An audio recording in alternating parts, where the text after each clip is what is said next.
Today, we're going to explore some of the most harrowing deaths from the atomic age. And look, these aren't just horror stories. They are grim, absolutely essential lessons paid for at the ultimate price that forced us to figure out how to control the most dangerous power on Earth. For so many of the people we're about to talk about, the end didn't start with a loud bang, but with this, a strange, silent, blue glow. That's the flash of ionized air, and it's a sign that a nuclear chain reaction has just gone critical. Right after that blue light, a weird metallic taste floods your mouth. That's your body's first confused reaction to an invisible assault that is literally tearing you apart at a molecular level. And that is the terrifying question we're tackling today. We're going to walk through what actually happens when the invisible force that powers our world becomes its most powerful poison. So let's start with a case that really sets a tragic benchmark. The story of Hisashi Uchi is probably the most documented and just agonizing case of acute radiation syndrome in history.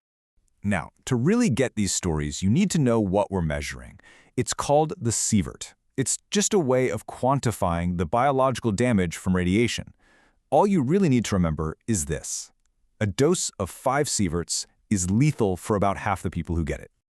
Okay, so back in 1999, Hisashi Uchi was mishandling uranium at Japan's Tokai Mura plant, and he received a dose of 17 sieverts. Now, to put that number into perspective, that's more than 3 times the dose we already consider lethal. It was a level of radiation that scientists had literally never seen a human being survive. The radiation didn't just make him sick, it completely annihilated his DNA. His body lost the very blueprint, the instruction manual for making new cells. He couldn't create new blood, his skin couldn't regenerate. For 83 days, doctors kept him alive while his body just systematically disintegrated. It's a truly unimaginable ordeal that ended in total organ failure. All right, so our next story moves from an industrial accident to a single, cursed object.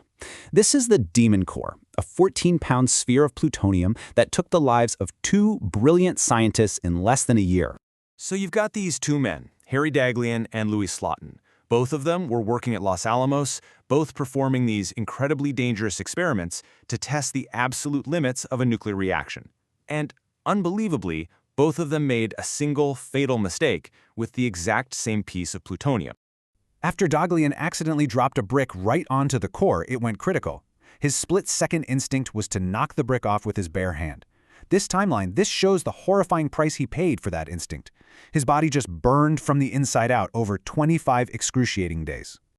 Just 9 months later, Louis Slotin was performing an even riskier experiment, nicknamed Tickling the Dragon's Tail. I mean, come on, with a name like that, you know this was serious. The goal was to bring the core to the absolute brink of going critical, and he used a simple flathead screwdriver to keep the 2 halves of a beryllium sphere from closing all the way. The margin for error was basically 0, and then his hand slipped. In that split second, with the room lit up by that familiar blue light, Slotin reacted. He tore the shells apart with his bare hands. He absorbed a fatal dose of radiation, but he stopped the reaction. His final act was one of incredible heroism. He saved the other 7 people in that room, but it cost him his own life. He died just 9 days later. So we've seen lab accidents, but what happens when radiation is used as a poison? Whether someone takes it willingly as some kind of miracle cure, or it's given to them by an assassin, the result is just as deadly. I mean, can you believe that headline? That's from the Wall Street Journal, and it tells the story of Evan Byers. Back in the late 1920s, this millionaire industrialist was a huge fan of a product called Radithor. It was basically just radium dissolved in water. He drank, get this, nearly 1,400 bottles because he thought it was curing an arm injury. It wasn't. Instead, the radium was getting absorbed into his bones, and his body just started to fall apart. Radiation can also be the perfect murder weapon. In 2006, the former Russian agent Alexander Litvinenko was poisoned with a cup of tea. It was laced with polonium-210. Now, once it's inside you, it's incredibly toxic, but it gives off alpha particles that can't even penetrate your skin, which makes it almost impossible to detect from the outside. For 3 weeks, doctors had no idea what was wrong with him until atomic weapons experts finally solved the awful mystery. But not all these stories are about accidents or malice. Some are about profound, incredible sacrifice. This is the amazing and mostly unknown story of the crew of the Soviet submarine K-19. Picture this. It's July 4th, 1961. Off the coast of Greenland, the Soviet sub K-19 suffers a catastrophic failure. A pipe in its nuclear reactor cracks.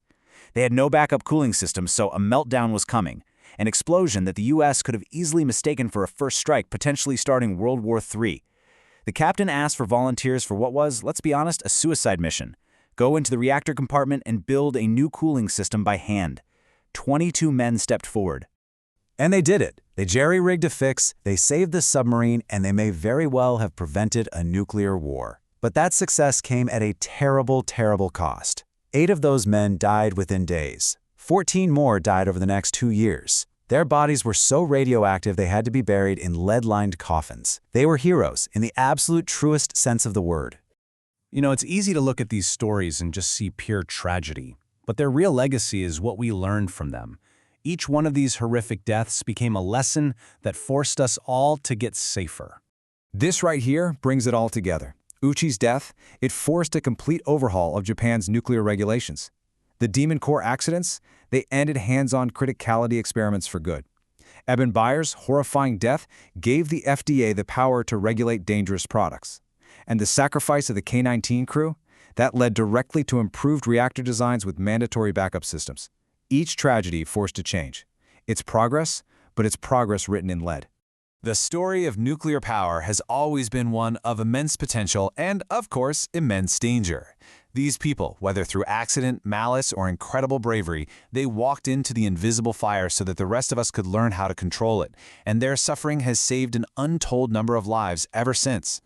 And that's really the question we're left with, isn't it? We honor their sacrifice by remembering these lessons. But as we keep pushing the boundaries of atomic power, we have to ask ourselves, are we being vigilant enough to stop the next chapter from being written?